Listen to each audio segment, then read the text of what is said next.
저의 워너비라고 표현할 수 있을 것 같습니다. 네. 워너비 같은 분과 함께 하실 겁니다. 30대 파이어족이시고요. 퀀트 투자의 아이콘이십니다. 강환국 작가님과 함께 보도록 할게요. 어서 오세요. 반갑습니다. 안녕하세요. 반갑습니다. 네. 일단은 저도 30대거든요. 네네. 저도 파이어족을 굉장히 갈망하고 있는데 네. 약간 파이어족의 팁부터 급히 좀 여쭤보려고 했는데 생각해보니까 작가님이 우리 매니제스트님께 한 번 더 자세한 소개 부탁드린다고 말하라 그랬거든요. 자세한 소개? 네, 우리 작가님 작가님의 소개를? 네, 알겠습니다. 네. 제가 아까 이제 일부에서 제가 이제 가장 애청하는 유튜브 채널이라고 제가 말씀드렸어요. 정말요? 네. 제일 많이 웃는 맞아요. 채널을 보면서 네. 너무 재밌어가지고 너무 유쾌하시고, 우리 보통 이제 퀀트 하신 얘기라고 이제 퀀트다 이렇게 얘기하시는 분들의 어떤 그 느낌은 나 진짜 똑똑한 사람이야. 나한테 말 걸지 마. 막 이런 이제 도도한 이미지라면, 사람 싫어 이런 그러니까 이미지요. 너무 되게 훈훈한 이미지잖아요. 네. 그리고 이제 또 따뜻한 이런 느낌. 그리고 이제 막 이런 거 있잖아요.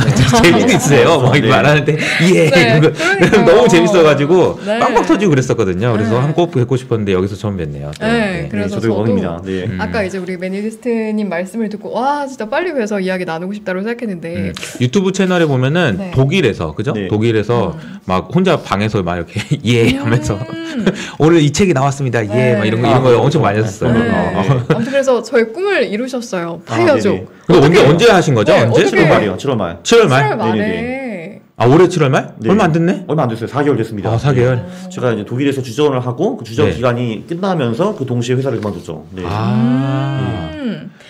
파이어족이 될 수 있었던 핵심적인 어떤 요인은 뭐라고 생각하세요? 핵심적인 요인이요. 네. 뭐 제가 안 그래도 지금 파이어 책을 쓰고 있긴 하거든요. 아, 이렇게 그래요? 교면 홍보를 해야죠, 여러분. 하고 있는데 저 같은 경우는 어렸을 때 부자 아빠, 가난한 아빠 책을 읽은 다음에 저 기억나요. 네, 그렇죠. 경제적 자유, 네. 파이어 이거를 해야겠다라고 생각을 해서 네. 이제 운 좋게 회사에 입사를 한 다음에 그 입사 거의 첫날부터 이제 계획을 세우기 시작했죠. 그러니까 둘째 날에 제가 연봉 테이블을 찾아왔어요.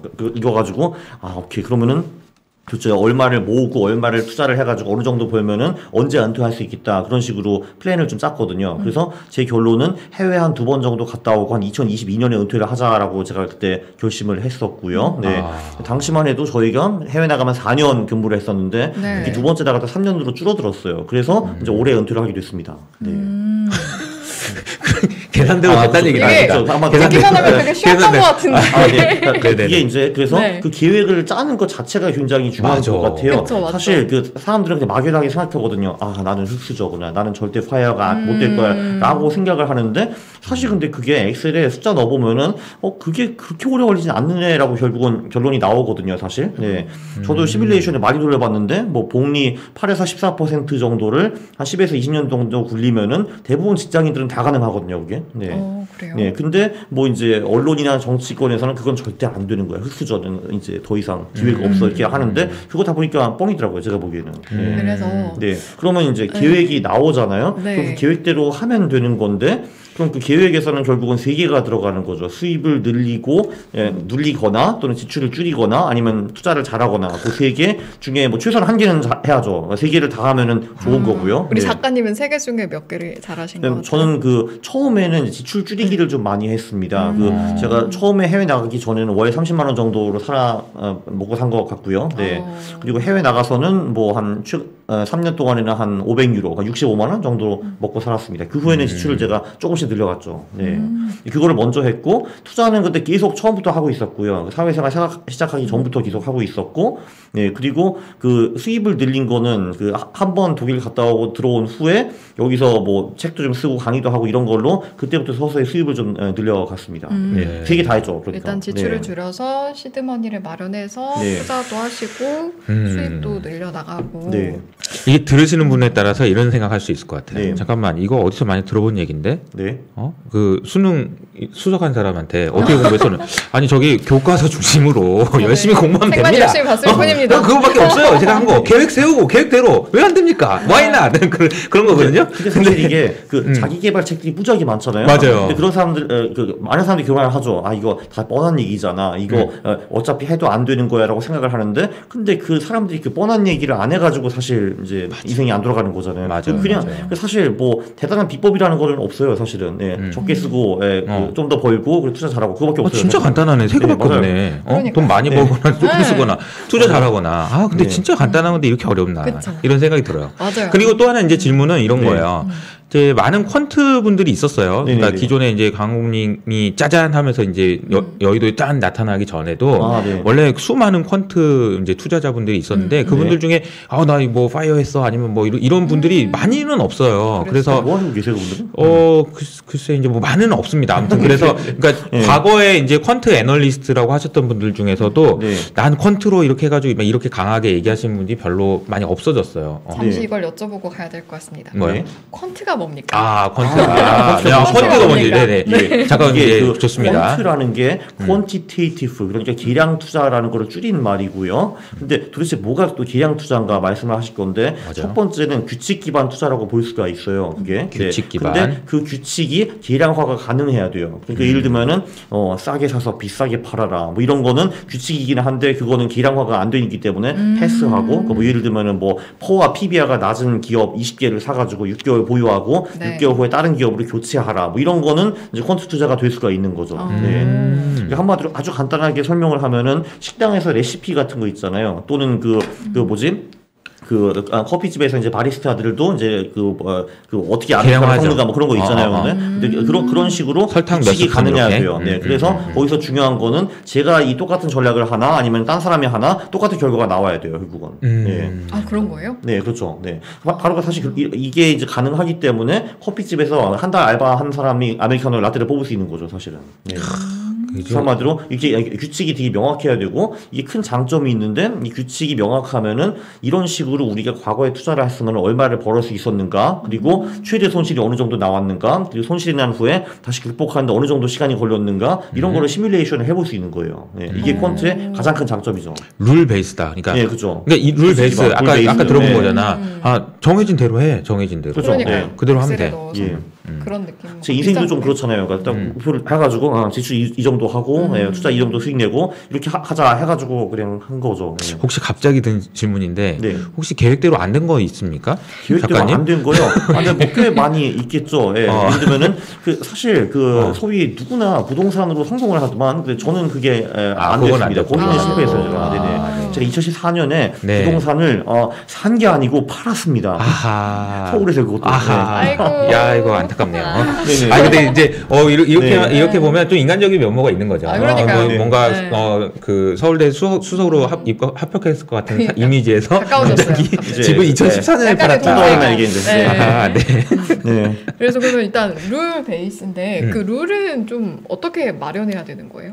그러니까 데이터를 룰을 마련하면서 쌓거나 데이터를 쌓거나 이렇게. 물론 사실 제가 이런 거 만들기 전에도 이런 룰을 잔뜩 만드신 분들이 무지하게 많습니다. 그래서 그분들은 그런 룰들을 책이나 논문으로 보통 발표를 했죠. 네.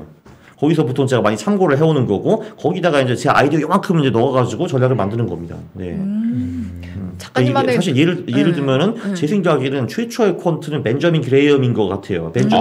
아마 워렌 버핏은 이제 다 아실 건데. 벤자민 그램이 퀀트다. 네, 실제로 벤저민 그레이엄 워사 퀀트라는 책도 있습니다. 워사 퀀트. 그런 이름의 책도 있고요. 근데 이제 보면은 이제 워렌 버핏 선생이기도 하죠. 벤저민 그레이엄이.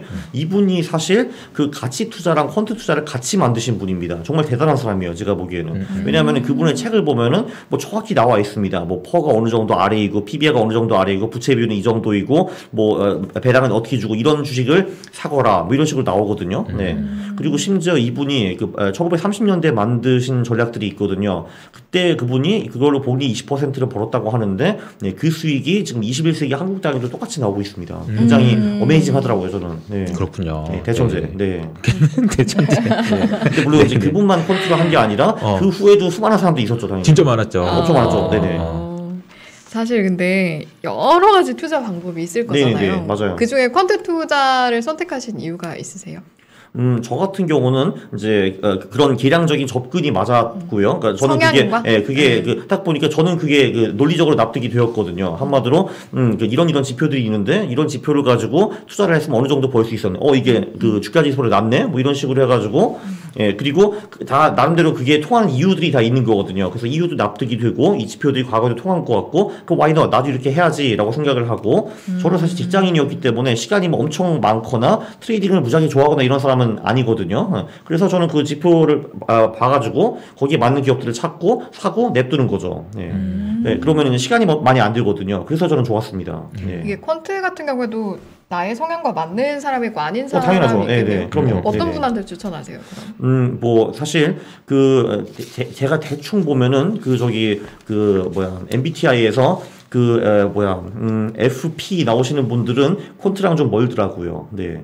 아무래도 T 쪽에 그러니까 MBTI에서 T가 뭐 thinking이고 F가 feeling이고 막 그러잖아요. 맞아요. 그래서 네네. 이제 아무래도 좀 감정적인 보다는 이제 좀 논리적으로 생각하시는 거가 좀 그쪽 성향이 좀 더 많이 맞는 것 같고요. 보면은 네. 아무래도 숫자 다루는 거에 좀 익숙해야 되고 좋아야 되고 이런 거 있죠. 한마디로 그 직장 같은 데서 가면은 야 너는 워드냐 엑셀이냐 이런 식으로 물어보거든요. 근데 그러니까 엑셀 쪽에 가까운 사람들이 아무래도 퀀트 쪽에 좀 더 빠지게 됩니다. 그리고 이제 그래서 이제 공대생들 이런 분들이 많이 하고 있고요. 그분들은 저보다 코딩 같은 것도 훨씬 더 잘하시기 때문에 그렇게 전략을 뭐 저한테 배우신 후에도 그거를 코딩해가지고 백테스트하고 전략 만들고 이런 거를 잘하시더라고요. 네. 사실 불필요한 질문일 수 있는데 두 분은 MBTI가 어떻게 되세요? 저는 ISTJ요. 네. ISTJ. 네네. 오 저랑 같으세요. 정말요? 진짜요? 네. 저 퀀트로 갈래요. 이쪽으로 오세요. 그래? 이쪽이 좋아요. 네. 그죠? 맞는 거죠 저랑. 가는 거야 그러면? 나는 ESTP인가 그랬던 것 같아요. ESTP. 네네. 아무튼 뭐 재밌네요. MBTI 오시기 얘기까지. 전에는 어디 계셨는데요? 저요? 어디 그냥 오시기 대충 전에는 어디 계셨어요? 어느 곳에도 없었어요. 아니 그러니까 본인이 원칙이 아직은 없는. 지금 이제 이승희 아나운서는 어디가 중립에 있으시군요. 이제 막 지금은 이제 이쪽으로 오세요. 그렇죠. 네네. 뭐 자꾸 그러세요. 네, 아니 진짜 어디 잠깐만. 어디 있었는지 설명 좀 해주세요. 제가 어디 있었죠? 어디 있었는지 잘 모르. 저랑 이렇게 얘기를 많이 하다 보니까 아무래도 네. 이제 저의 영향을 좀 받지 그쵸, 않았을까 그쵸. 싶긴 많은 한데 영향을 받으면서 저는 이제 투자를 하고 개인적으로는 막 이제 개인적으로 아시겠지만 한국님이랑 이제 단태님 몇 번 나왔던 단태님이랑 그쵸. 친구예요, 그죠? 아닌가? 네? 어떻게요? 김단태님하고 단태님과 잘 아세요. 동년배세요. 잘 아시고 그래서 이제 그 영향도 서로 많이 이제 주고받고 막 이랬던 걸로 알고 있고, 저 같은 경우에는 저도 공대생이거든요. 네네. 그쵸. 그래서 당연히 저도 이제 가만 놔뒀으면 퀀트가 됐을 텐데, 내가 이제 타기형의 영향을 너무 많이 받아가지고. 아이고, 그러니까 네, 빠졌군요. 이제. 완전 빠진 거죠. 옆에 있는 분의 영향을 받고. 네, 그래서 이제 저는 저 나름대로 이제 저 나름대로의 이제 투자 철학을 가지고 이제 지금까지 뭐 나쁘지 않게 잘 살아오고 있습니다. 근데 이제 제가 이제 저도 이제 이 책을 보면서 거인의 포트폴리오 이 책을 보면서 제가 이제 막 메모를 했어요. 근데 똑같은 점이 있다. 일맥상통하는 점이 있다. 뭐냐면은 저도 그렇고 한국인도 그렇지만 되게 중요하게 생각하는 게 돈을 잃지 않는 거고, 그렇죠. 돈을 잃지 않기 위해서 필요한 것이 인간의 본성을 거슬러야 된다. 즉 다시 말하면 인간의 본성대로 가면 망하니까 그렇지 하지 않기 위한 어떤 그 퀀트가 장치로서 활용된다라는 느낌을 좀 받았어요. 그러니까 그런 측면에서 저도 굉장히 동감을 하는데 저는 어떻게 하냐면 이제 이렇게 반으로 부수시듯이 야 인간의 본성 야 지금 두려워하면 안 돼 지금 뭐 이런 걸로 이제 하는 거고 그러니까 뭐 단련을 하는 거죠. 저를 이게 단련을 하는 건데 뭐 보통 분들이 이렇게 하기가 되게 쉽지가 않아서 차라리 이제 퀀트로 하시는 것도 좋은 방법이다 이런 생각도 들더라고요. 그렇죠. 사실 근데 퀀트 하는 것도 심리적으로 어렵긴 합니다. 이것도. 맞아요. 네, 왜냐하면은 이게 사람이라는 게 무슨 규칙을 만들어 놓고 그걸 노예처럼 따른다는 게 굉장히 어려운 것 같더라고요. 네. 그 어려웠던 사례 좀 얘기해 주세요. 그러니까 이제 룰 베이스라고 얘기했지만 사실은 룰이 있었어. 룰이 있었지만 나도 이것도 하고 해야 될 것 같다라는 그 룰이 있지만 나 과연 내가 지금 해야 되나? 막 이런. 예를 들면은 이 거인의 포트폴리오 책을 보면은 그 동적 자산 배분이라는 것들이 나오는데 그거는 아주 쉽게 요약을 하면은 최근에 잘 나간 거를 사고 그리고 최근에 안 나간 거를 팔아버리는 그런 전략이거든요. 그래서 뭐 저도 이 중에서 몇 개 전략을 쓰고 있는데 뭐 그러더라고요. 9월에 미국 시장이 엄청 빠졌거든요 그때. 그러니까 이 전략은 9월 말에는 미국 주식을 팔아라라고 나오더라고요. 근데 10월에 미국 주식이 사실 올랐어요. 근데 일단 짜증나죠 그러면. 제가 그걸 못 먹었기 때문에. 근데 이제 그런 게 올해 9월이요? 올해 9월? 네, 그렇죠. 그러니까 9월 말에 그러니까 9월 동안에 미국 주식이 3-4% 빠졌나 뭐 그렇게 기억하거든요. 근데 이제 빠지니까 얘가 말을 하더라고요. 제가 팔아. 이게 얘랑 가지고 대화를 자주 하시는 편입니까? 그러니까 이제 제가 대화는 안 하는데 근데 얘가 이제 지시하는 거를 제가 듣죠. 지시하는 거. 그렇죠. 네. 그래서 이제 얼마나 자주 들으세요? 그러니까 VA라는 그 전략은 한 달에 한 번씩 듣습니다. 오케이. 한 달에 한 번 한 달에 듣는데 이제 9월 말에 얘가 팔려요, 근데 그래서 팔았죠. 근데 10월에 미국 주식이 오르는 거예요, 근데 그러면은 이게 또 뭐야? 해가지고 근데 그 다음에는 뭐 회사채를 들고 있다가 IF로 또 바꾸라고 하고 근데 IF는 그 전달에 또 올랐더라고요. 생각을 하면서 아니 그럼 전달에 좀 말해주지 왜 지금 사라는 거야? 이렇게 생각을 하게 되고 근데 이런 식으로 하면은 그 얘가 지시하는 게 한 서너 번 연속으로 틀릴 수가 있거든요. 그럼 대부분 사람은 여기서 갈등이 오죠. 그러니까 아니 강원국이 맨날 상품 나와가지고 이제 괜찮네 줄 알았는데 이 책 사니까 맞는 게 한 번도 없어. 그러니까 4번 연속으로 다 틀린 거야. 그러면은 이러면은 XXX 하고 저를 욕하면서 전략을 버리게 가능성이 사실 매우 높죠. 네. 네. 근데 심지어 저도 짜증났거든요. 한 두 번 틀리니까. 근데. 네. 근데 이제 그 저처럼 이제 이 전략을 깊게 공부하시지 않은 분들은 더 많이 짜증나죠, 당연히. 네. 네. 저는 원래 이런 거라는 거 알고 있는데, 네. 그죠. 네. 그래도 2번 정도 거짓말해도 네. 그냥 계속 갑니까? 그대로? 계속 가야죠. 6개월 정도의 터무를 가지고 계속 투자하시는 걸로 알고 있는데 6개월 동안 한 번 믿어주면 가는 거죠. 6개월 동안은 그렇죠. 그런 건가요? 저 같은 경우 보통은 투자 전략을 짤 때 6개월 단위로 짜거든요. 그러면은 이제 4월 말까지는 짜져 있고 이제 그때까지는 그냥 무조건 그걸 따르는 거예요. 내년 4월까지. 그러면 내년 5월부터 10월까지는 또 뭔가 딴 거를 할 텐데 그럼 그때 가서 또 고민을 해볼 겁니다. 6개월 정도 하고 또 보고 체크하고 또 최소한이 6개월인 거죠. 네, 그 6개월인 이유가 있는데 주식시장이 되게 묘하게도 11월부터 4월까지 수익이 엄청나게 높고 5월부터 10월까지 수익이 매우 안 좋은데 그거 한국만 그런 게 아니라 전 세계가 다 그렇습니다. 그래요? 네, 그렇기 때문에 11월, 4월에는 아무래도 주식 비중이 좀 높게 전략을 만들어야 되고 5월, 10월에는 주식 비중이 없거나 낮게 만들어야 되거든요. 그래서 6개월에 한 번씩 전략을 짜는 겁니다. 근데 정말 유쾌하게 설명을 네, 재밌게 잘해주시는 것 같아요. 그렇죠. 네. 로보 아티님께서 강한국 형님 너무 웃기네. 크크크 나왔어요. 여긴 댓글이 저희만 보고 있습니다. 한번 읽어드릴게요. 다른 보셨을 텐데 지난번에 한번 모 방송 아침 방송 나오셨을 때 저도 이제 실시간으로 우연치 않게 보게 됐는데 이게 3%잖아요. 그렇죠. 댓글창이 난리가 났어. 모든 댓글이 크로 가득 차 있었어. 크로 가득. 그때 얘기했던 것 중에 되게 이제 인상적이었던 게 그랬던 것 같아요. 아니 저기 제가 뭐 자신 있습니다. 그 얘기가 상당히 화제가 됐어요. 그거요? 네네. 그거는 어떻게 생각? 그거 좀 얘기 좀 해주세요. 그때 왜 웃으셨지? 그때 아마 그쵸 10년에 뭐 자산을 10배 불릴 수 있는 그 자신이 있다라고 해가지고 거의 김프로님이 웃으신 것 같은데요. 네. 아니, 그러니까 이제 그런 얘기를 하는 게 되게 어렵잖아요. 그리고 또 이게 가능하다고 자신 있게 얘기하는 것도 되게 쉽지 않고. 일단 뭐 제가 그렇게 달성을 해왔고, 근데 사실 이게 그냥 투자로 보면은 그게 10년에 10배라는 게 복리 26%예요. 네. 사실 그것만 들으셔도 놀라시는 분들이 있을 것 같아요. 뭐야 10배, 10년에 10배면 한 복리 50% 버는 줄 알았는데 이제 그거는 일단 아니고요. 근데 그렇다고 해서 제가 10년 동안에 복리 26% 실제로 벌 수 있는 자신이 있는 것도 아닙니다. 그러나 저는 10년 동안에 다른 수입이 있을 거거든요. 이제 그거를 추가를 하고 이걸 또 불리고 또 이제 돈을 벌어서 또 추가를 하고 불리고 이렇게 해가지고 달성하겠다라는 얘기였어요. 그렇게 제가 말씀드린 것 같아요, 여기서. 그러니까 이제 여기서 원금이 뭐 10배가 되는 게 아니고 원금은 어차피 나는 투자를 더 할 거니까. 원금이 10배가 되는 건 맞기는 맞는데 그게 전부 다 투자로 이루어지지는 않을 것이다라는 거죠, 저는. 오케이, 알겠습니다. 네네. 이제 우리 작가님이 아주 성공적인 파이어족이 되셨잖아요. 몇 년 후에 다시 한번 얘기해 보시죠. 네. 성공적이지 아닌지 그건 그때 이제 판단이 되겠죠. 네. 지금은 아직은 몇 달 안 됐으니까. 어쨌든 근데 파이어족이 가능했다라는 것만으로도 시사하는 게 굉장히 많은데 또 되게 많아요, 사실 보면. 그래요? 네네. 제 주위에는 없더라고요. 진짜요? 네. 그래서 이제부터는 제 주위에 한 분이 이제 생긴 것 같은데 이제 일이랑 병행하시면서 이제 제가 공개도 될지 모르겠지만 연복리 수익률 15%를 달성할 정도셨다고 하고 이제 퀀트 투자의 또 아이콘이시니까 직접 개발하신 게 울트라 전략이요? 전략이 있다고 들었거든요. 이건 어떤 전략이에요? 참고로 울트라 전략은 이 책이 나옵니다. 네, 그렇죠. 여기 나오는데 여기 자세히 있다고 합니다. 사실 그 울트라 전략이 되게 어려워 보이는데 이제 별거 없고요, 사실은. 그러면 이제 우리는 어떤 주식을 사야 되는가 이게 중요한 거잖아요. 그래서 저는 그거를 저평가된 주식, 우량주 그리고 성장주 이렇게 표현을 하거든요. 저평가, 우량주, 성장주. 근데 그럼 저평가된 주식이 무엇인가 이제 그거를 따져 따져봐야 되는 거거든요. 거기서는 우리가 잘 아는 펄이라는 지표도 있고 뭐 PBR이라는 지표도 있습니다. 그리고 거기 뭐 PCR이나 PSR이라는 지표도 있고요. 네, 저기 제가 요 책에서 보는데 여기도 PSR가 나오더라고요. 보니까. PSR. 네, 네.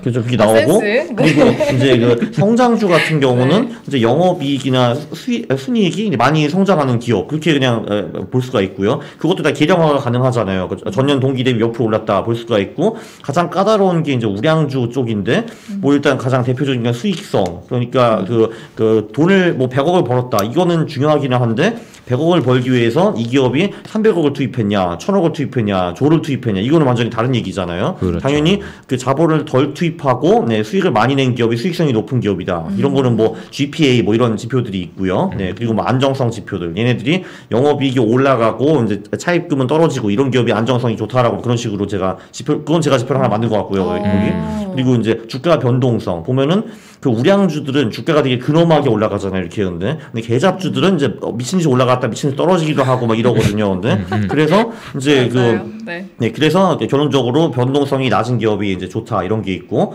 그리고 또 자산 성장도 있더라고요. 이게 보니까 자산이 많이 성장하는 기업이 대부분은 별로예요. 네. 왜요? 자산이 많이 성장. 네, 자산 성장률.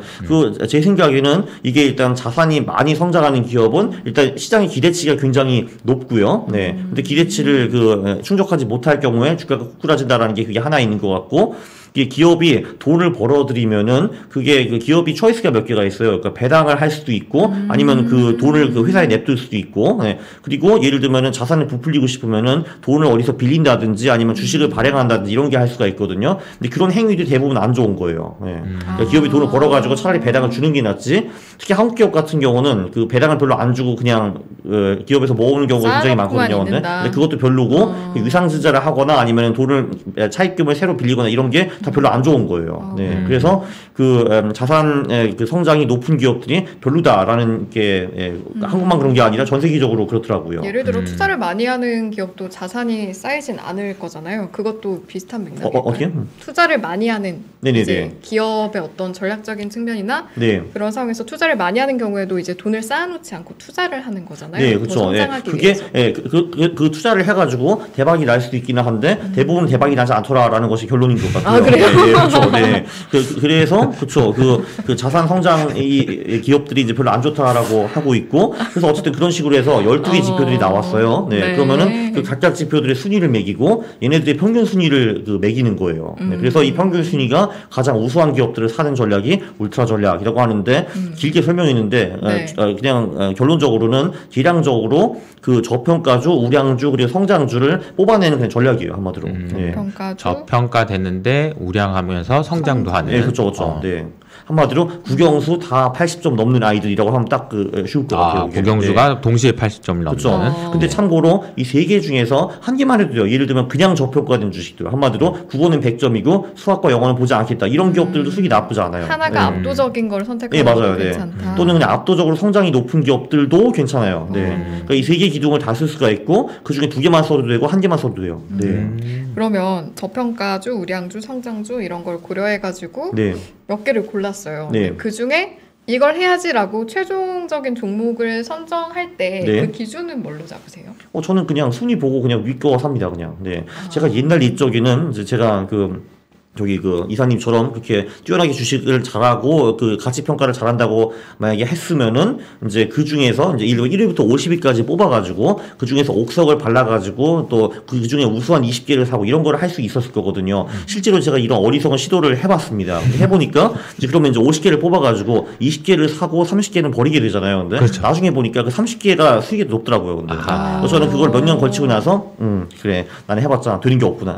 그러지 말고 그냥 1위부터 20위 사자. 이렇게 되고요, 그냥. 네. 이것도 룰 베이스로. 그냥. 그렇죠. 그냥 룰 베이스로. 결국엔 룰이 그러니까 가장 옛날에는 뭐 그렇게 해서 50개 뽑은 다음에, 이 기업은 이상하다. 최근 10년 동안에 수익이 난 게 4번밖에 없네. 또는 두 번째 기업은 얘는 배당을 안 주잖아. 세 번째 얘는 우상증자잖아. 이런 식으로 빼가지고 나름대로 괜찮은 기업을 제가 찾았다고 착각을 했는데, 이게 그렇게 썩 괜찮지 않았다는 거죠, 그게. 아마 이제 그것도 그런 영향이 있었을 거야. 아마 괜찮은 기업이라고 찾았는데, 사실은 그 종목이 다른 종목에 비해서 주가 레벨이 높았다든지. 그렇죠. 맞아요. 그러니까 좋은 건 좋은 만큼 주가가 적당한 평가를 받았다면 미래를 예상하는 건 아니니까 그죠? 그렇죠. 네. 알겠습니다. 뭐 이 여러 댓글에서 되게 황국이 형 너무 좋아요. 네, 지금 뭐 궁금해하실 것 같아서 제가 마스터입니다. 마스터입니다. 영어 독일어 마스터. 그런가요? 아무래도 제가 뭐 9살에 독일에 갔기 때문에 뭐 독일어는 뭐 당연히 잘하고요. 거기서 뭐 초등학교, 중학교, 고등학교, 대학교 나왔고. 독일에서 아예 그냥 계속 계신 거예요? 초3부터 대학교까지 독일에서 나왔고 저희 학교에는 한국 학생이 없었거든요. 근데 당연히 뭐 독일어만 했으니까 당연히 독일어 잘할 수밖에 없고. 그럼 한국에는 그러면은 얼마 만에 오신 거예요? 그러니까 그게요. 제가 오셨고. 이제 1993년부터 2006년까지 13년 동안 독일에서 살았고요. 대학을 졸업한 다음에 이제 군복무 이런 것 때문에 여기 들어와서 이제 그 제대한 다음에 곧바로 입사를 했고요. 입사를 하고 회사에서 저를 2012년에 다시 독일로 보냈습니다. 그래서 12년부터 16년까지 독일에 있다가 또 16년, 18년 그 2년 동안에 한국에 있다가 다시 또 3년 독일 갔다 왔죠. 그래서 보니까 그 총 20년 동안 독일에 있었더라고요. 20년이요? 그러니까 저 인생에 절반보다 조금 더 많게 있었어요. 그 영어 쪽은 이게 사실 영어라는 게 그냥 독일어의 쉬운 사투리입니다. 사실 저는 맨날 그렇게 말을 해요. 왜냐면 이게 앵글로 섹슨이라고 하거든요. 근데 이 앵글로들이랑 섹슨들, 그러니까 앵글로들은 독일 북쪽에서 온 오랑캐들이고요. 삭슨들은 독일 동쪽에서 온 오랑캐들이에요. 그래서 이 오랑캐들이 영국에 합쳐가지고 독일어도 제대로 못한 놈들이 이제 지네들이 말을 만들어낸 건데 당연히 독일어보다 좀 더 심플한 언어를 만들어냈죠. 그렇군요. 재밌다. 그래서 독일어 잘하면은 영어는 그냥 웬만하면 다 하게 됩니다. 그렇죠. 아니 너무 재밌네요 이게. 그렇죠? 사투리. 너무 재밌게 듣고 있어요. 어떤 분이 아까 이런 말씀하셨는데. 네네. 잠시만요. 그래서 토익 처음 썼을 때 만점 받았습니다.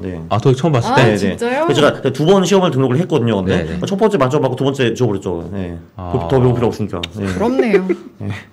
저희 언어비가 맞으시네요. 만약에 황님 저기 아까 2014년에 집 팔았다는 얘기 안 했으면 너무 자랑만 하고 가는 걸 볼 수 있겠어. 그래서 얘기해서 이제 휴먼이라는 거. 알겠습니다. 휴먼이다. 알겠습니다. 이것도 한번 여쭤볼까요? 요즘에 자산에 어떤 배분을 하는 데 있어서 여러 가지 뭐 투자를 할 수도 있고 뭐 현금 보유할 수도 있고 방식이 정말 여러 가지가 있잖아요. 작가님께서는 어떻게 좀 배분을 하고 우선순위로 그 책은 또 그 얘기는 또 여기 나옵니다. 그렇죠. 여기 나오는데요. 이게 제가 사실 이 말을 하거든요. 이제 투자를 하지 않는 옵션은 없다라고 하거든요. 근데 아무래도 이제 물론 이 방송을 보시는 분들은 좀 다르시겠지만 대부분 사람들 사실 투자에 관심 별로 없어요. 제가 보기에는. 그러니까 지금 여기 사는 사람 중에서 95%는 관심이 없는데 근데 그들도 투자를 결국은 해야 됩니다. 왜냐하면 100세 시대이기 때문에 투자를 안 하면 나중에 먹고 살 수가 없거든요. 그래서 그 투자에 정말 관심 없으면은 자산 배분이라고만 해라라고 하는데 거기서는 연구 포트폴리오라는 것도 있고 올레더라는 포트폴리오가 있는데 연구 포트폴리오가 조금 더 쉽기 때문에 그걸로 설명을 하겠습니다. 그거는 한마디로 자산을 4등분 해가지고 주식, 채권, 금 그리고 현금에 배분을 하는 거예요. 그걸로 그냥 끝입니다. 1년 동안은 아무것도 안 하고 1년 후에 다시 비중만 맞추면 되는 겁니다. 4등분을 해서 그쵸. 4등분을 한 다음에 1년 동안 그냥 가만히 냅두고 1년 후에 다시 비중을 맞추는 겁니다. 그러니까 4등분해서 주식, 채권, 금, 현금 이렇게 4개. 근데 이제 1년이 지나면 어떤 건 오르고 어떤 건 내리겠죠. 그죠. 그럼 비중이 이제 틀어지겠죠. 어떤 건 30%가 되고 어떤 건 20%가 되고 맞아요. 이렇게 되잖아요. 그러면은 30%를 빼서 20%에 넣으면 다시 맞추는 거예요. 그러니까 1년에 한 번씩 그런 걸 이제 리밸런싱을 하는데 그런 식으로만 해도 그냥 가만히 있는 은행에 예금해 놓은 것보다 훨씬 낫다는 거예요.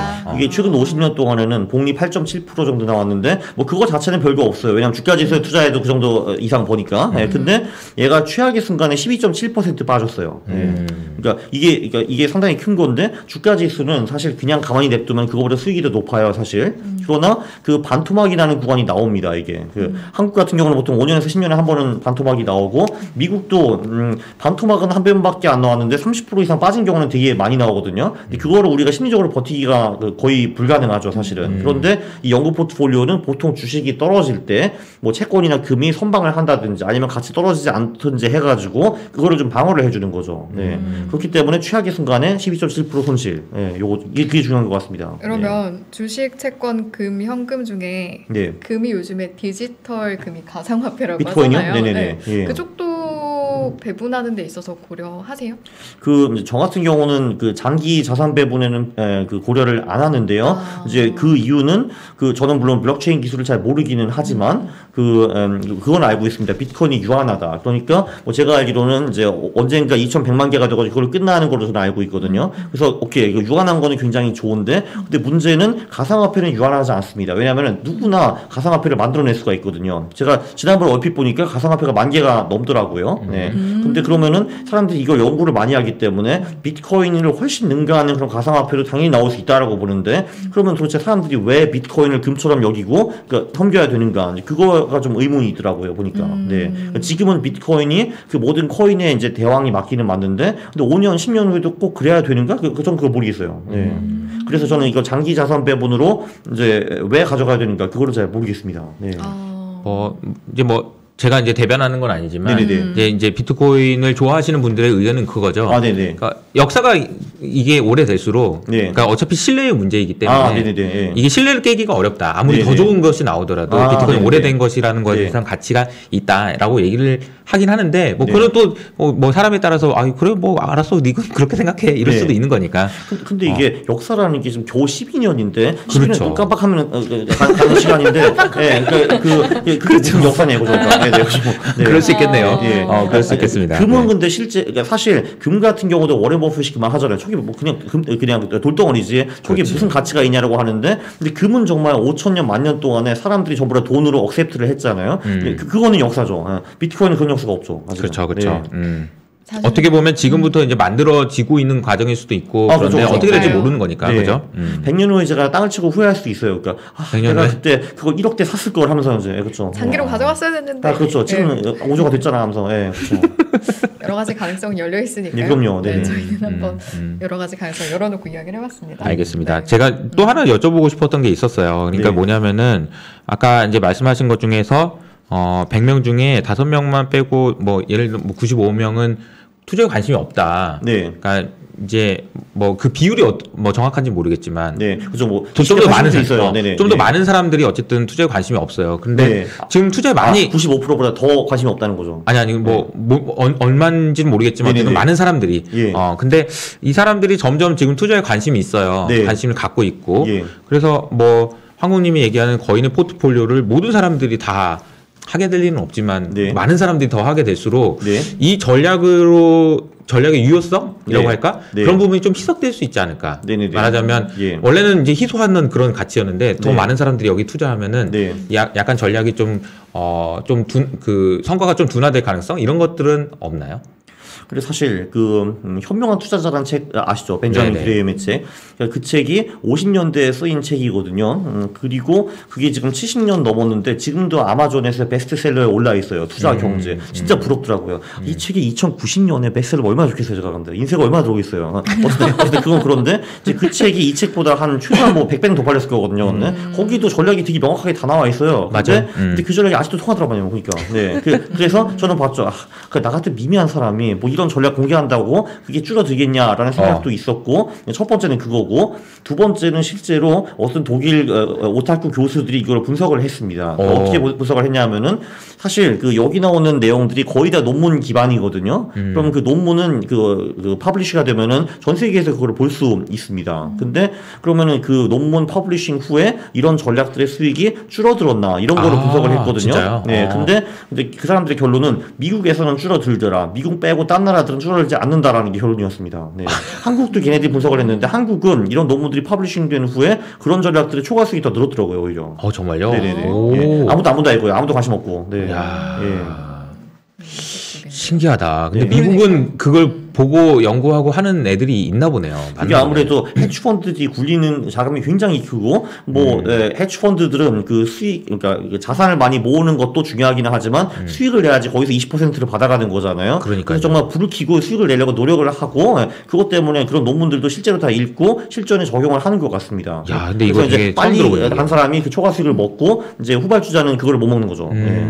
그때 이제 얘기했었던 그 르네상스 테크놀로지 이런 데는 진짜 막 맞아요. 수학 박사들만 모아놓고 거기서 하는 거잖아요. 그죠? 실제로 AQR라는 그 헤지펀드가 제가 알기로는 세계 1위로 알고 있는데 거기는 실제로 박사들 앉혀놓고 그런 논문들 직접 쓰기도 합니다. 그러니까 그런 논문들을 써가지고 이제 퍼블리시 하기도 하고 자기네들은 아마 그거보다 조금 더 높은 걸로 이제 버시겠죠 아마. 네. 그러니까 니네들은 이 정도로 가져가 하고 주고 이제 우리는 조금 더 높은 기술이 있어 이렇게 하는 거죠. 네. 야, 되게 신기하다. 미국은 그렇게 이제 뭐가 나오면 얼른 봐가지고 뭐 해가지고 수익률이 낮아지는 경향이 있지만 다른 나라는 없고 우리나라 올라간다. 참고로 한국은 미국이 아닙니다. 그거 중요한 것 같아요. 그러니까 강한국님의 거인의 포트폴리오에 여기 나온 전략이 앞으로도 상당 기간 워킹할 수 있다 이렇게 그냥 거의 영원히 제가 그렇게 말씀드릴 거 되나요? 그리고 이게 지금 그 개인 투자자 같은 경우는 기관 투자자 대비 굉장히 큰 장점이 하나 있습니다. 뭔가요? 소형주에 그 자유롭게 논일 수 있다라는 거. 어디? 소형주. 소형주. 왜냐하면 기관 같은 경우는 소형주 들어가고 싶어도 일단 그 너무 공룡이기 때문에 어차피 못 사잖아요 거의.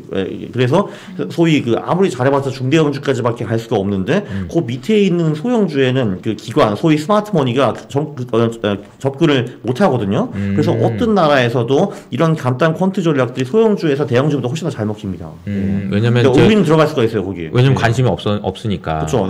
관심도 없고 관심이 있어도 못 들어가고요. 너무 싼데 이게 버려져 있는 거지. 그렇죠. 버려져 있는데 아무도 관심이 없어.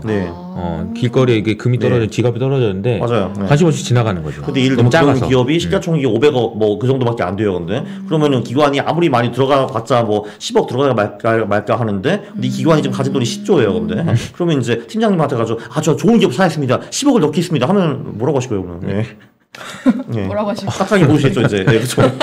욕 나오겠죠. 그렇죠. 야 지금 정신이 있냐? 너무 좀 해야 그렇죠. 야 지금 우리가 10억 갖다 놓는다는 말이냐 이러겠죠. 그래서 개인이 논일기가 좋다. 그렇죠. 그럼 저희는 10억 충분히 들어갈 수 있잖아요.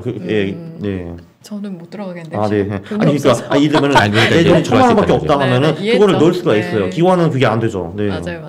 또 장점이 있어요? 개인 투자자들이 장점? 개인 투자자들이요. 일단 뭐 그게 가장 큰 것 같고요. 그리고 아무래도 그 유동성 문제가 아무래도 훨씬 더 적죠. 그런 거. 뭐 예를 들면은 뭐 기관에 계시면서 아주 훌륭한 주식을 찾았다. 그리고 대형 주기도 해. 내가 1,000억을 갖다 받고 싶어 하면은 그 1,000억을 하루 만에 사면 안 되는 거죠. 그죠? 근데 사실 저 개인은 1,000억을 투자할 이유가 없잖아요. 근데 뭐 아무리 해봤자 종목별로 뭐 보통은 몇백만 원, 몇천이 있고 아무리 커봤자 몇 억인데 그거 하루 이틀에 걸쳐서 들어가도 되거든요. 그게. 이제 그게 유용한 거죠. 그리고 나올 때도 마찬가지로. 사실은 그 동안은 무조건 대형주, 우량주 약간 이런 생각만 했었는데 네네네. 또 달리 생각해 보게 되네요. 여러 가지 부분을. 아니 무조건 소형주라고 해서 다 좋은 건 아니지만 그렇죠. 거기에 소형주에서 이렇게 뭐 지갑 떨어져 있는 지갑일 가능성이 좀 있다. 좀 더 많다. 조금 전에 말씀드린 그런 거 저평가도 있고 우량하고 성장이 좋은 소형주들이 나쁘지 않죠.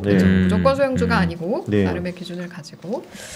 그러니까 이제 뭐 그런 게 아마 들으시는 분들 이해하시는 분도 있겠지만 혹시 이해 못하시는 분들을 위해서 조금만 보충 설명을 하면 그런 거예요. 기관 투자자들은 운용하는 규모가 워낙 크다 보니까 어떤 포지션을 변경할 때 하루에 변경하기 어려운 경우가 많아요. 그러니까 예를 들어서 외국인 투자는 뭐 10조를 운용하는데 내가 여기서 1%만 10% 움직이려면 1조를 움직여야 되잖아. 근데 1조를 만약에 한국 시장에서 뭔가를 움직였다 그러면 뭐 난리가 나거든. 그러니까 1조를 뭐 한 열흘에 걸쳐 가지고 나눠서 한다든지 그런 식으로 하는 경우가 많아요. 근데 열흘 동안 하면은 주가가 다 움직여 버리잖아. 내가 원하는 주가가 아닐 수가 있단 말이야. 그러니까 거기서 나오는 기회 비용이 있다는 거예요. 근데 개인 투자자는 그럴 필요가 없다는 거지. 그쵸. 지금 사고 싶으면 사면 된다는 거죠. 맞아요. 그냥 1분 만에 빵 하고 들어갈 수도 있어요. 1분 만에 호가 다 아무 문제 없지. 그러니까. 맞아요. 알겠습니다. 아니 왜냐면 저도 이제 개인 투자자긴 한데 저도 이제 퀀트 쪽으로 이제 소형주들 많이 찾아내거든요. 근데 저도 생각을 하죠. 도대체 이런 주식들을 누가 사고 파냐 하는데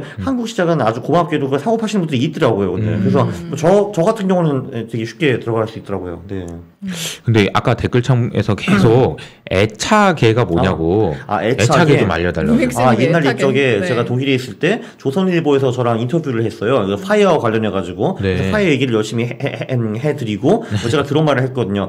애차계가 있으면은 파이어가 굉장히 어렵습니다라고 말을 했거든요. 파이어가 되게 어려운 제목으로 뽑으셨어요. 애차계 아웃이라고. 그래서 저는 그걸 되게 멋지다고 생각했거든요. 그래서 제 슬로건으로 쓰고 있습니다. 그러면 말 그대로 아이와 차 그러면 카 말하는 차. 그렇죠. 우리 타는 차, 그리고 개는 강아지, 또 그렇죠. 우리가 일반적으로 생각하는 아이와 차와 개를 말씀하시는 거예요? 네, 그렇죠. 네. 왜? 그게 있으면은 아무래도 지출이 많이 나가니까 이제 경제적 자유에는 이렇게 썩 도움이 되지는 않죠. 네. 그러니까 적절할진 모르겠지만 어떻게 보면 유지비랄까요? 이렇게 아이를 양육하는데 드는 돈, 차를 그렇죠. 고정비용, 타는데 드는 그런 따라오는 비용들 말씀하시는 거예요? 네. 근데 뭐 사실 제가 파이어 책 때문에 인터뷰를 하고 보니까 뭐 그래도 가능하더라고요. 네. 아무래도 뭐 모든 분들이 강조는 하셨어요. 가족이 있으면 아무래도 조금 더 어렵다고는 하는데, 근데 그렇다고 해서 불가능한 건 전혀 아닌 것 같고요. 네.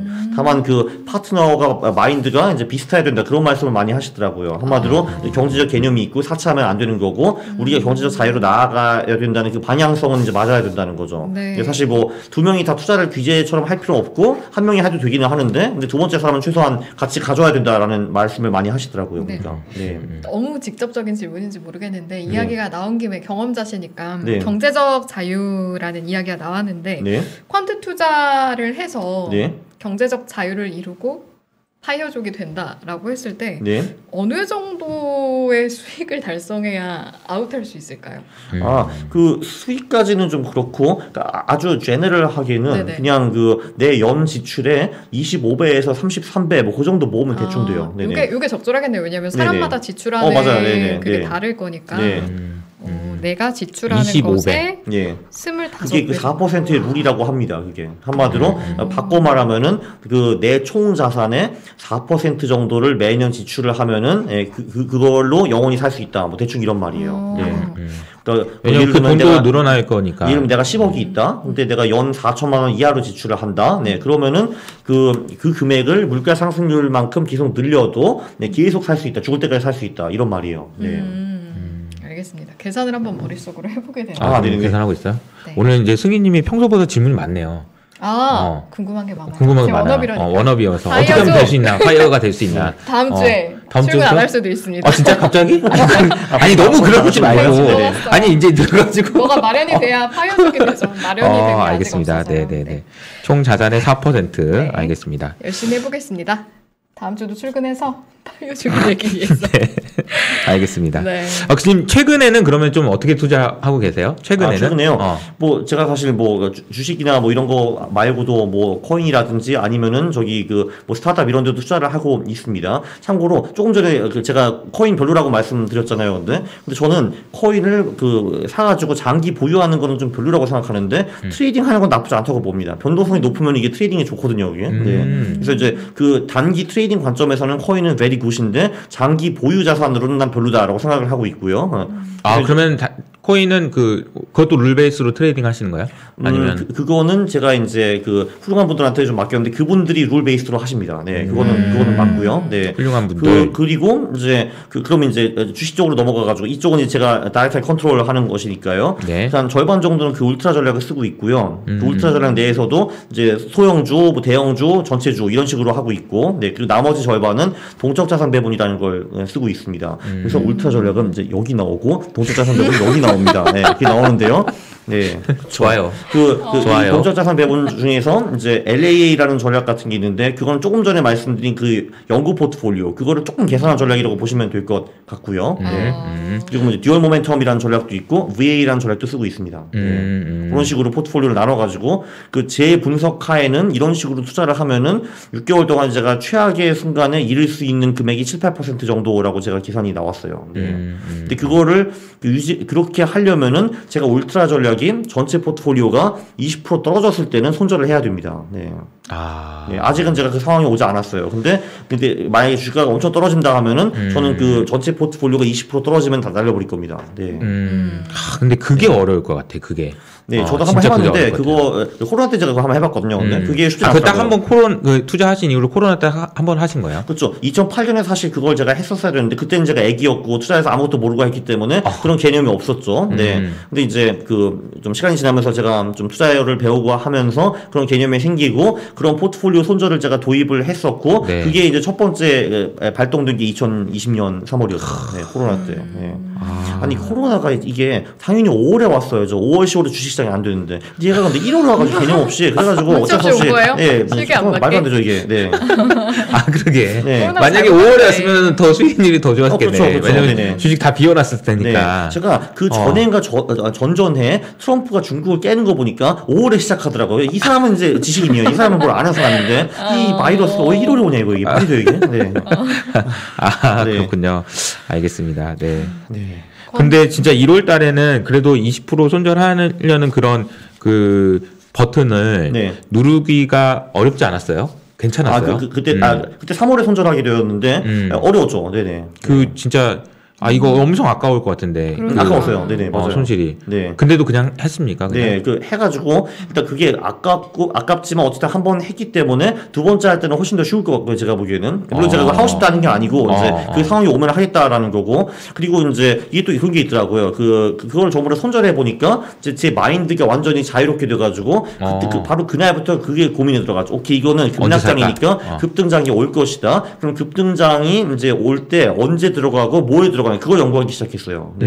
그래서 제 유튜브 채널에 뭐라고 했냐. 대폭락 후 싹쓸이 전략 이런 식으로 만들었거든요, 그게. 네. 그거를 다시 만회를 했죠. 이제 그 2020년 하반기에. 네.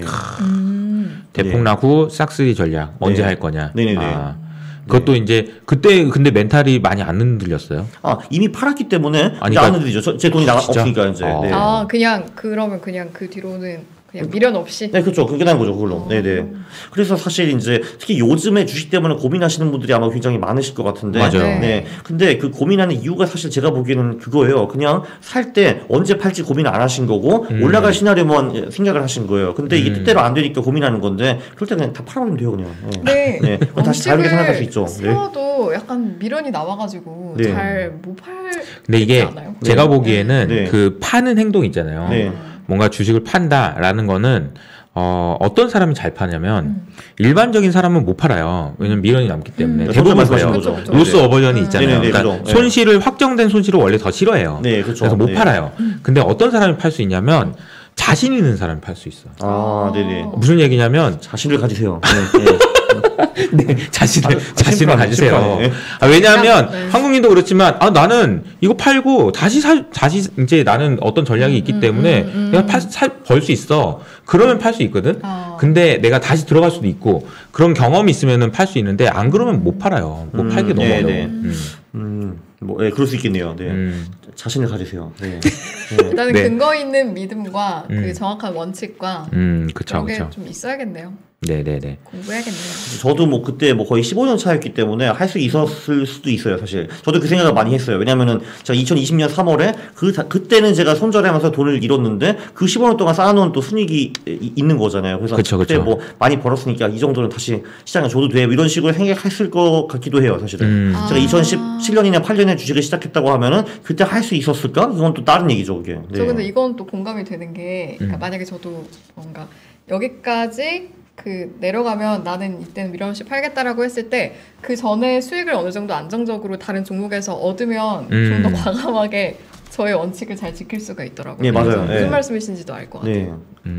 이게 사실 다 자존심 문제거든요. 왜냐면은 내가 되게 바보 같잖아요. 왜냐면 도대체 아무것도 안 했으면은 빵원 손실인데 내가 이 쌀띠용을 사가지고 좀 몇천만 원 잃은 거잖아요. 이렇게 되는 거잖아요. 사실 이게. 네. 언제 사고 언제 팔까 저희가 이렇게 매도하는 이야기도 했지만 사실은 언제 팔지도 사실 너무 어렵고 이 타이밍을 정하는 것도 굉장히 어려운데 네네네. 이것 또한 그럼 항상 그 퀀트에 기반해서 정확하게 원칙하에 한다는 말씀이신 거죠? 네네. 그러면? 그러니까 사실 투자를 할 때 제가 보기에는 가장 중요한 게 내 돈이 들어가기 전에 언제 팔을지를 알아야 되는 것 같거든요. 그게. 근데 사실 근데 이런 식으로 말씀을 하시겠죠. 야, 그러면 근데 주식이 오를지 내릴지도 모르는데 언제 팔지 어떻게 아냐라고 하시는데 바로 그겁니다. 주식이 할 수 있는 게 오르거나 내리거나 횡보할 수 있는 것밖에 없어요. 그 세 개밖에 없는 거거든요. 그거에 대해 시나리오를 맞춰서 짜면 되는 건데 좀 더 이제 구체적으로 말씀을 드리면은 이게 사실 파는 이유는 딱 세 개밖에 없을 수밖에 없어요. 그 타이밍, 그러니까 그 시간, 가격, 그리고 이유 그렇게밖에 없거든요. 사실은 그게. 예를 들면은 저 같은 경우는 보통 11월에 사면은 4월 말에 그냥 별일이 없으면 다 주식을 정리를 하거든요. 그게. 근데 그거는 이제 한마디로 시간으로 하는 거죠. 이제 그런 식으로 되어 있고 그런데 제가 조금 전에 말씀드린 거 뭐 제 포트폴리오 전체가 20% 하락하면은 팔아버리겠다. 그거는 이제 가격이죠. 네. 그리고 이유라는 거는 특히 가치 투자하시는 분들은 그 뭔가 그 주식을 산 이유가 있을 거 아니에요. 뭐 예를 들면은 지금 이 신상품이 뭐 잘 될 것 같아. 뭐 이 산업이 핫할 것 같아 하는데 근데 3개월 후에 보니까 그게 아니야. 그러면은 그 내가 산 이유가 사라졌기 때문에 팔아야 되는 거죠. 네. 그래서 이제 그거를 근데 중요한 거는 뭐냐 하면은 사기 전에 이미 다 정해야 돼요. 네. 왜냐면 내가 산 후에는 내 돈이 들어갔기 때문에 제가 절대로 객관적으로 주식에 판단할 수가 없어요. 맞아요. 왜냐면은 얘가 당연히 이뻐 보이죠. 그러니까 일단 했으니까. 네. 그래서 사랑에 빠지지 말라는 이야기가 그래서 나오는 제가 그런 말을 안 했는데 그쵸. 그 하나 안 되는 거죠. 예, 딴 사람들이 많이 하시죠. 맞아요. 네. 여기는 이제 바보가 된다 이렇게 써 있어요. 원숭이. 원숭이가 된다. 네. 그렇죠. 맞아요. 공감이 되는 부분인 것 같습니다. 이제 저희 2부 이렇게 함께하고 있는데 우리 매니지스트님 또 작가님께 하실 질문 있으실까요? 제가 이제 질문을 조금 남겨놔야 되는 게 내일 모레 또 우리 이호석 아카데미 나와요. 맞아요. 해가지고 그러시구나. 그래서 거기서 제가 질문할 거 좀 남겨놨습니다. 살짝. 지금 여기 적어놓은 게 있어. 지금 몇 개 사실 핵심 질문이 있는데. 그거 여기까지 하신 거예요? 근데 농담이고 오늘 너무 재밌게 잘 들었습니다. 아니 그냥 아무 생각 없이 의식의 흐름대로 그냥 물어봤거든요. 근데 너무 재밌었습니다. 네. 그리고 이제 또 이거 밤샐 수도 있을 것 같아요. 그러니까요. 투자와 관련해서 이런 얘기는 할수 있을 것 같습니다. 여러분 자신감을 가지십시오. 예. 자신감이에요. 그게 오늘 결론이네요. 자신감을 가지십시오. 네. 이제 슬슬 마무리를 좀 해보려고 하는데 마지막으로 우리 인포맥스 라이브 시청자 여러분께 당부의 말씀도 좋고요. 남기고 싶은 한 말씀 있으시면 듣고 마무리하도록 하겠습니다. 그리고 당부의 말씀 일단 뭐 그냥 하시고 싶으신 말씀 뭐든 괜찮습니다. 그거요. 네네. 그 사실 조금 전에 말씀드린 그거는 너무 중요하기 때문에 다시 강조를 해야 될 것 같긴 해요. 그 사기 전에 언제 팔지 알아라라는 거고 그 사실 두 번째 그거를 조금 더 중요한 거는 그 순간이 오면은 실제로 팔아야 됩니다. 이제 그 실천을 하는 게 중요한 건데 그게 쉽지가 않을 거거든요. 근데 사실 그 투자를 잘한다라는 거는 수익을 높게 내는 게 아니라 내가 세운 원칙을 내가 얼마나 잘 지켰는가 그게 투자를 잘하는 거예요, 사실. 그래서 그거를 따라가는 게 이제 중요한 것 같고요. 네. 그리고 세 번째는 이제 대부분 사람들은 이제 내가 산 주식이 오르면은 나는 천재야라고 생각을 하고 내가 산 주식이 떨어지면은 이제 저 누구 때문에 이런 식으로 남 탓을 하게 되는데 그거를 살짝 반대로 생각해 보면은 투자가 훨씬 더 편해지고 좋습니다. 한마디로 내가 사가지고 오르면은 운이고 그리고 내가 샀는데 떨어지면 내 실수다라고 생각하면은 투자를 훨씬 더 잘할 수 있습니다. 그렇게 마인드를 한번 바꿔보세요. 네. 진짜 아까 누가 그 얘기 하시더라고. 한국 형님 나올 때마다 명언을 남긴다. 야 마지막에 진짜 완전 명언이다. 완전 명언. 말씀 많이 해주셨고 아니 우리 YH킴님은 드라마도 포기하고 보게 되셨다고 하는데 쉽지 않은 거 아시죠 이거? 드라마 포기하고 유튜브 보기 쉽지 않거든요. 그러니까요. 근데 그 정도의 의미 있는 시간이 저희가 훨씬 더 재밌죠. 뭐 드라마보다는. 네. 알겠습니다.